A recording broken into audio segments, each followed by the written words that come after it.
Hi again then guys, and it's good to once again be back into the swing of reviewing specific cars from games other than just the primary two franchises of Gran Turismo and Forza, once again to Project Gotham. Project Gotham 4 of course, in particular on this occasion, and this is a car which really stood out to me when I first noticed it in the game. It's a car which you can quite easily overlook if you're not familiar with it as a variant of an existing car. The base model, of course, is a car that a ton of petrol heads know about. Many people, probably a similar amount actually to stuff like the Ferrari F40, maybe even the McLaren F1 itself.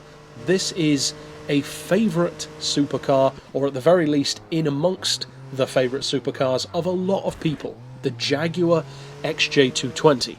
Now, the XJ220 is one of those supercars for me which I totally get why people love it so much, like the F40 or the Porsche 959, but it's never been one of my favourites. This version, however, I do genuinely love, because to me, the difference between this XJ220 and the standard Jaguar one is that it's all in the detail. This car does a number of things, both in terms of its visuals and its performance, which for me just puts it over the edge to being an even cooler car. Now, the XJ220 in standard form was, of course, briefly the fastest production car in the world. This one is even quicker, but by the time it was quicker, I believe the fact that they built so few probably disqualified it anyway, but even if it had been produced, the McLaren had already beaten it by far. However, for those who are unfamiliar with how fast this one is, you might be surprised, because this is a supercar which, even by today's standards, is still incredibly fast. Because this car, the TWR Performance XJ220S, and for those who are unfamiliar with TWR, they helped to develop the Le Mans Racing Jaguar XJ220 and, amongst other things, the Nissan R390 road car and race car, which as well came close to winning the Le Mans 24-hour race. Now, this is kind of a homologated version of the Le Mans version of the XJ220, and the engine is dialed up to 11. The standard car's got around 540 horsepower, and the performance that it gets from that is actually very impressive, around 213 miles per hour. This one is way beyond that.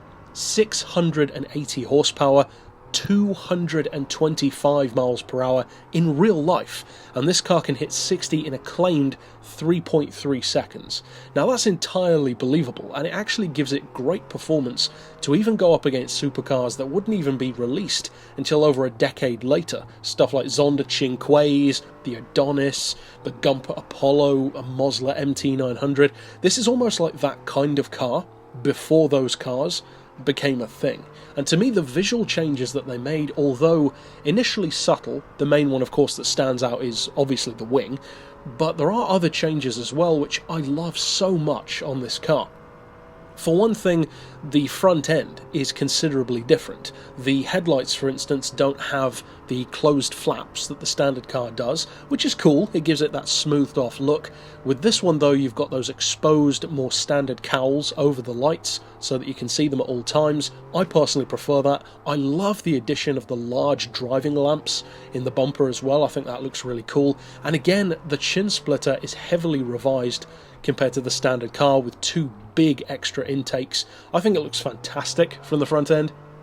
Plus, you've got a very Ferrari F50 or F40-esque rear wing, which almost looks like it should look stupid on the back. It doesn't match the shape and the flow of the car at all, and yet somehow it actually really suits the vehicle. Now, it's not just power, because they managed to cut 250 kilos out of the standard weight of an XJ220, and that's one of the reasons why the acceleration in particular is so much quicker.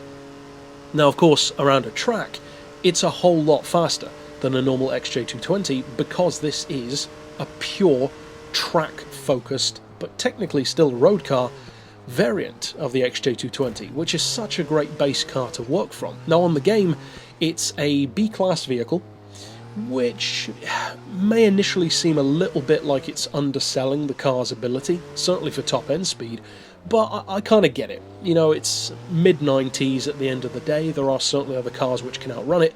Personally, I might have actually edged it up into the lower end of A-class, but B-class, of course, is acceptable anyway. Now, they give it a 9 for acceleration. that's quite high. Now in the real world, 3.3 to 60 is fantastic. In the game though, there are quite a few other vehicles which are quicker than that, so I get it. I would have personally probably given it an 8 maybe out of 10 rather than a 9. A 9 is a little bit too generous, but it's not too bad either way. As far as the braking, they really undercut this car's ability by giving it a 4. That is such a low score. Now the brakes aren't amazing by today's standards. It certainly can't stop as quickly as something like an SLR would, or an MC12 or an Enzo, but it can stop pretty quick, especially from speed. And you can even see how good the brakes are in this video most of the time, unless it's me making a mistake occasionally and braking too late, etc. So I think that severely undercuts the car. It should easily be at least a 6 out of 10 for the brakes. As far as the grip, they give it a 7. That seems about right actually. It's got a good amount of grip, but at the same time you can definitely get the tail to step out, especially if you pile on the power a little bit earlier than in some other supercars. You can start to drift it, of course, and speaking of drifting, they give it a 5. That's fair enough. Basically that means it's a 50-50 chance of drifting or not drifting, so yeah, that's about right. You can certainly drift it easily if you want to, but at the same time you don't have to. And finally for top end speed, they give it a 10. That's very generous because of course 225 is fantastic, but it takes quite a while to get there, which a lot of other supercars don't. So although the top speed is great, you can't really get there that often, if at all. So overall, it's a great supercar to see in the game because it's so really undershown in games. So few games feature TWR models. It's almost like seeing a Koenig C62 or a Dawn 962 or a Lister Storm in a game. It just doesn't happen that often, so when it does, it's very cool. So certainly check this one out. It's a unicorn in the real world, it's a unicorn in the game, and a pretty nice one. Even a non-XJ220 fan has to say that. So that's it for this pick. Of course, I'll see you guys next time, and for now, as always, thanks for watching.